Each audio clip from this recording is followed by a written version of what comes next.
Bueno, gracias por los que están acá y por los que están por venir. Bueno, mi nombre es Laura Villar, trabajo en INTA Bariloche, muchos me conocen acá. Me tocó una presentación media rara en medio de todo este contexto de la mañana, pero bueno, vamos a ver cómo remontamos la tarde. Bueno, en realidad yo estuve 4 años afuera haciendo el doctorado, volví y me encontré con una experimental un poco distinta, ¿sí? Ya que somos la mayoría INTA, por ahí contar esas cosas de entre casa.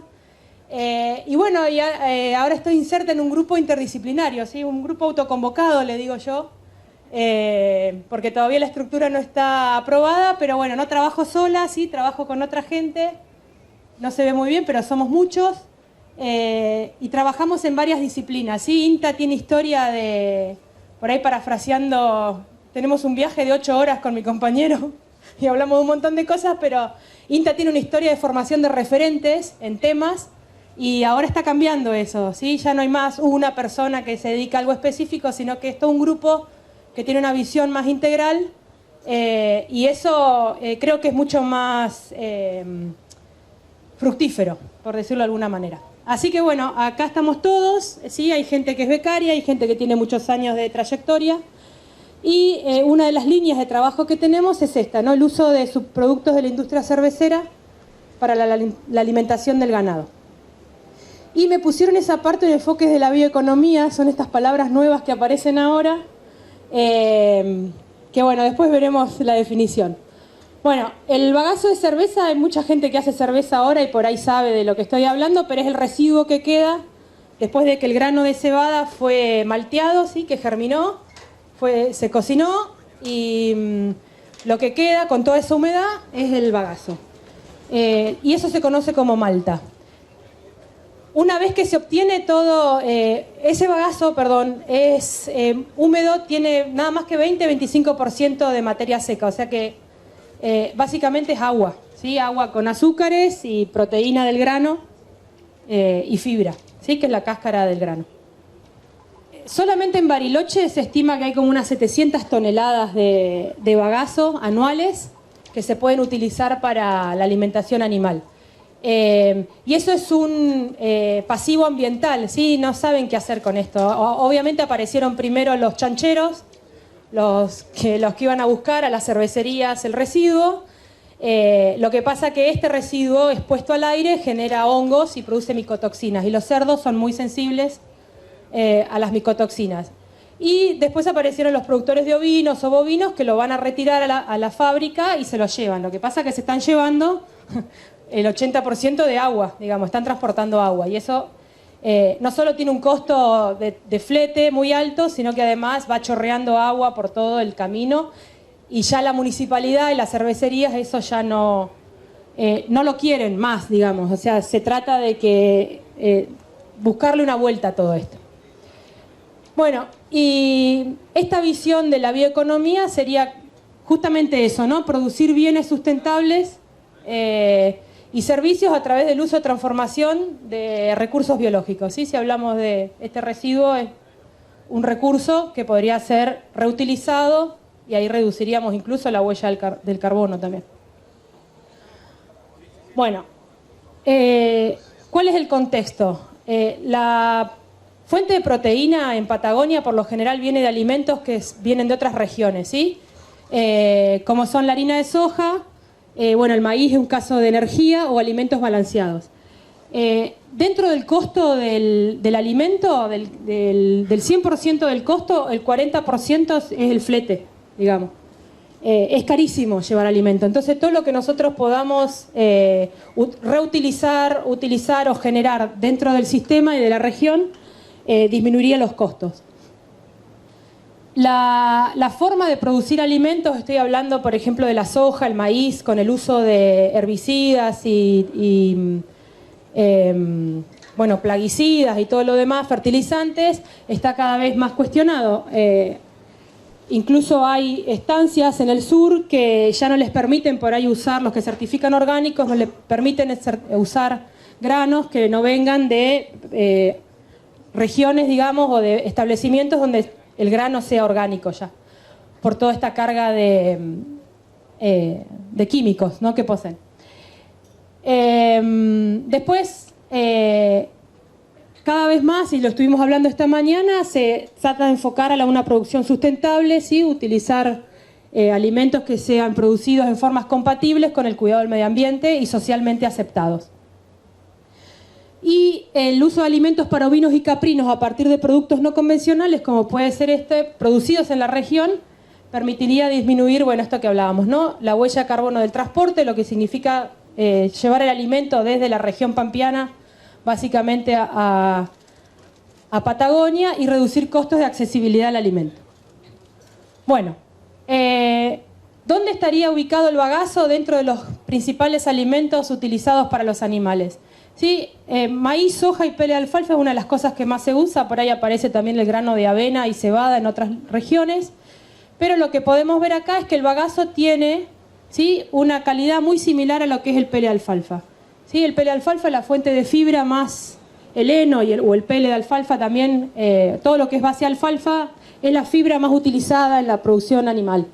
Y es un concentrado proteico, por decirlo de alguna manera, ¿sí? Lo que más tiene es proteína. Fíjense, tiene 19% de proteína versus el pellet que tiene 20%. ¿Sí? Después ya hablamos por ahí la soja que tiene más, el maíz tiene menos porque es energía, pero estamos acá, ¿sí? Nos movemos con un alimento, ¿sí?, con similares características, o sea que lo puede reemplazar tranquilamente. Bueno, entonces para ver qué sucedía con corderos hicimos una experiencia, es una presentación muy cortita, ¿sí?, con los resultados productivos utilizando bagazo, pero con esta característica, ¿no? Nosotros lo secamos y ese es el punto más débil que tiene este subproducto, ¿sí? Hay que secarlo, y secarlo implica un montón de energía y tiene un costo altísimo porque estamos hablando de 80% de agua. Sin embargo, hay alternativas, a lo último lo vamos a ver. Como experiencia de ensayo experimental, lo que hicimos fue, extraíamos el bagazo de la cervecería, ¿sí?, está húmedo, yo traje, por ahí andaba unas muestras dando vuelta. Intentamos primero sacarle la humedad directamente en estufa y no pudimos, llevábamos muchos días, entonces utilizamos un Koh-i-Noor, ¿sí?, una centrifugación, donde acá este líquido también tiene azúcares, entonces estimamos que ahí estuvimos perdiendo un poco de energía, digamos. Pero bueno, les traíamos un porcentaje de la humedad y luego con una hormigonera, con un mechero, ¿sí?, que ahí abajo en esa puertita había un mechero de termotanque, lo secábamos cuidando de que la temperatura no supere los 60 grados para que no se pierda nitrógeno, o sea, no se genere, no se queme, digamos, se produce una reacción donde se pierde, desnaturalizan las proteínas. Y después lo dejábamos orear, ¿sí? Fíjense, todo esto a nivel experimental, imagínense esto a nivel industrial, o sea, no tiene sentido. Ahora hay una cervecería en Bariloche que es Wesley, que en convenio con una fábrica inventaron una secadora. Pero el consumo de luz es muy alto, así que él está evaluando la utilización de la misma. Bueno, y lo que hicimos en este caso fue reemplazar parte de la soja en la ración por un porcentaje de bagazo de cebada. Entonces teníamos una dieta control que era clásica de 80-20, sería 80% de concentrado, 20% de pele de alfalfa, con una dieta de 40% de bagazo, 40% de maíz, 20% de alfalfa. Sí, reemplazamos en realidad la proteína de la soja, que es lo más difícil de conseguir, por lo menos en esa región. Hicimos un ensayo a corral con condiciones controladas y no se ve muy bien, pero bueno, animales en jaulas individuales. Esta es la evaluación química de las raciones, ¿sí? Eran dietas de 16%, 15-16% de proteína y 2,4% de energía, ¿sí?, para corderos en engorde. Capaz que nos faltó ahí un poquito de energía. Y estos son los resultados, ¿sí? Fíjense, la dieta control y la dieta con bagazo. ¿Sí? Empezamos con pesos vivos similares, terminamos con pesos vivos similares, ¿sí? Y no hubo diferencias, condición corporal inicial, final, ganancia de peso vivo, consumo y eficiencia de conversión, ¿sí? No hubo diferencia en ninguna de las variables productivas. Esto lo que nos estaría diciendo es que podemos reemplazar parte de la ración con el bagazo de cebada.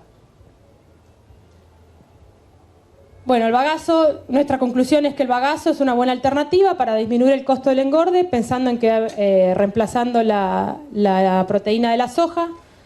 También podríamos haber reemplazado el 100% de la fibra corta, que es el pele de alfalfa, y no afectó ninguna de las variables de crecimiento, ¿sí? Ni el consumo, ni el peso vivo, ni la condición corporal se vieron afectadas por la inclusión del bagazo. Lo único que vimos es que, como queda muy seco y es muy fibroso, los animales por ahí tienen como picos de consumo. Hay días que lo comen todo y hay días que comen menos, ¿sí? Porque me imagino que eso es como comer avena, la Quaker, digamos, seca o húmeda. Es más fácil, digamos, si está húmeda, bueno, el tiempo de retención en el rumen capaz más largo y eso le genera esos picos de consumo. Pero después productivamente fue muy similar. Lo mismo pasó con la calidad de la res, ¿sí? Una compañera que trabaja en calidad de carne y de la res, evaluó las reses y llegó a un peso promedio. Hoy hablaban los 10 kilos del cordero merino, ¿sí? Con un engrasamiento de canal aceptable, ¿sí? 3,5 en una escala de 1 a 5, basado en la grasa subcutánea. Y después evaluamos calidad de carne, ¿sí? Lo que más cuestiona a la gente es, por lo menos antes se cuestionaba los ácidos grasos en términos de omega 3, omega 6, y no se encontraron diferencias en ninguno de los ácidos grasos, ni grasa intramuscular, ni la relación omega 3, omega 6, que fue siempre menor a 4, que es como el límite. Por lo tanto, podríamos decir que es similar a una dieta control. Incluso la grasa intramuscular fue similar a lo que se obtiene con animales que están en pastoreo, ¿sí? Con corderos que vienen en pastoreo al pie de la madre. Bueno, esto ya lo mencioné. Carne con características nutricionales aceptables, proveniente de un sistema intensivo de engorde de corta duración. Sí, no mencioné eso, pero ese engorde duró 50 días y en poco tiempo pudimos terminar los corderos con este subproducto. Bueno, y esto es lo que en realidad pasa, ¿sí? Lo anterior fue un ensayo experimental donde probamos si se podía usar o no, y esto es lo que sucede, ¿sí? La gente lleva el bagazo en un carro, ¿sí? Llega al campo, los animales se acercan al carro y se tira el bagazo, ahí hay una montaña, no se ve bien, se tira en el campo y los animales comen ad libitum. ¿Sí? Como es fibra, básicamente no tiene ningún problema de acidosis, no genera ningún trastorno gastrointestinal. ¿Y esto de qué depende? Depende de la distancia que esté el productor de la planta de cerveza, ¿sí? Los que están más cerca, este costo es menor, el que está más lejos, ¿sí? Acá está transportando el 80% de todo lo que lleva es agua.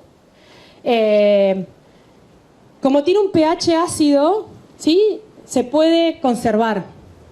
El tema es que hablo de silo o de simplemente como hacen con la burlanda. No sé si hay alguien acá que conoce la burlanda que se usa en pampa húmeda, que es lo que queda de la producción del biodiesel. La embolsan directamente como los silos y le sacan el aire. Entonces, como no tiene aire, no produce hongos. Ese es el principal problema que tendría esto, la generación de hongos y posibles micotoxinas. Lo que pasa es que los rumiantes son mucho más resistentes que los porcinos a esto, entonces no se ven problemas. Y esto una cosa es en verano y otra cosa es en invierno, ¿sí? En invierno por ahí dura un poco más, en verano se pudre, entre comillas, más rápido. Entonces la alternativa, y sería como la línea por la cual deberíamos empezar a trabajar, es cómo almacenar este subproducto, ¿sí? Sacarlo de la ciudad, sacarlo de la cervecería y poder guardarlo en forma anaeróbica por lo menos 2 meses, 3 meses, y una vez abierta la bolsa que se consuma. Bueno, como mensaje, es un alimento alternativo, ¿sí? Falta generar tecnologías para mejorar el aprovechamiento. La calidad de la carne y de la res corresponden a características nutricionales aptas para la nutrición humana, y lo más crítico es el secado, y es una etapa que no tenemos resuelta aún. Muchas gracias.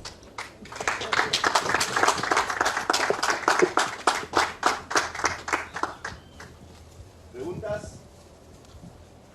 pregunta, aprovecha. ¿El secado lo podés hacer con prensa? No le sacás toda la humedad, lo probamos, agarramos una prensa, como una mini prensa de lana, intentamos, pero es 80% de agua. O sea, lo más cercano que tuvimos que funcionó fue el Koinor. Incluso la secadora, incluso secarlo simplemente con calor te lleva muchísimo tiempo. Bueno, creo que querés embutirlo, entiendo que con un líquido... Lo que hacen... Sí, lo que hace la gente de la burlanda, creo que es de maíz, que usa en pampa húmeda, usa las bolsas de silo, las mismas bolsas que utilizan, ya tienen adaptados los camiones que vienen de las plantas y colocan la bolsa atrás y el camión va tirando. No hace pared, digamos, te queda como una plancha así en el piso, pero después abren y los animales van comiendo. Pero no sacan humedad. La burlanda creo que tiene 75 de humedad, 70, 75, un toque más de materia seca, pero hacen eso, ¿no? Creo que nadie pierde ni tiempo ni dinero en sacarle la... Además porque ese líquido tiene azúcares, tiene sólidos solubles, entonces también lo aprovechan. Laura, sí. A campo, sí. ¿Requiere algún acostumbramiento o los animales van derecho? No, es lo mismo que el pele alfalfa, o sea, lo que tiene es que como... expuesto al aire se empieza a pudrir, viste, los primeros días comen bien, pero ya lo que va quedando, pero igual lo comen, o sea, viste, lo esperan, ahí viste el carro de, estaban todos, pero sí, y húmedo lo comen mucho más rápido que seco, pero el problema es eso, es que se te pudre, digamos, o sea, eso es muy poca cantidad, capaz que, no sé, creo que lleva 2000 kilos, le durará 5 días, pero la gente que puede llevar más por ahí se le pudriría. Otra pregunta. Laura. Sí. Con la disponibilidad de bagazo que genera Bariloche, ¿cuántos animales se podrían...? No sé. ni idea, porque no sé. Sé que hay mucha gente que utiliza dentro de Bariloche, incluso para hacer compost, para gallinas, para cerdos. Pero los que llevan, digamos, a la línea sur son muy pocos, porque... Vos me hablás de ovinos, ¿cuántos ovinos podríamos? Sí, no sé, habría que hacer la cuenta, 700 toneladas húmeda por 0,2 de materia seca, dividido, no sé, medio kilo por animal que le dé. Ahí, no sé cuánto te da eso. Igual estamos hablando de más de 3 toneladas de proteína tirada a la basura. Sí, sí, no va a la basura, o sea, la utilizan. Todas las cervecerías te dicen... que no hay más, digamos. Incluso nosotros íbamos a buscar al INTA, no, porque la gente, o sea, han hecho como sus canales. Lo que pasa es que lo que no quieren es eso que vaya chorreando, ¿viste? Que vayan con un carro o lo que sea y vaya chorreando todo el agua. Las cervecerías han hecho como su forma, ¿sí? Buscan gente de los cerdos, los de los productores del vertedero que hacen compost, los otros... no sé si es pro huerta o qué, los pollos, todo eso, cada cervecería busca. ¿Hacía Fertirriego el otro lado de la loma? Wesley lo usa para los caballos. Sí, es más, se los da caliente. Los tira ahí y lo comen. Sí, lo usa para, tiene cabalgatas, lo usa para eso. Pero ahí íbamos a buscar, ponele, y nos decían algunos productores, ahora el INTA se va a llevar todo el bagazo y no nos va a dejar a nosotros. No, es para hacer un experimento nada más. Pero bueno. Sí, bueno, está bien, tiene 80% humedad, pero tiene 20% de proteína. Claro, la gente lo quiere y no tiene problema. Pasa que, bueno, el flete, si está cerca, lo va a buscar, si no, ahí ya complica. Muy bien, le agradecemos a Laura por su disertación.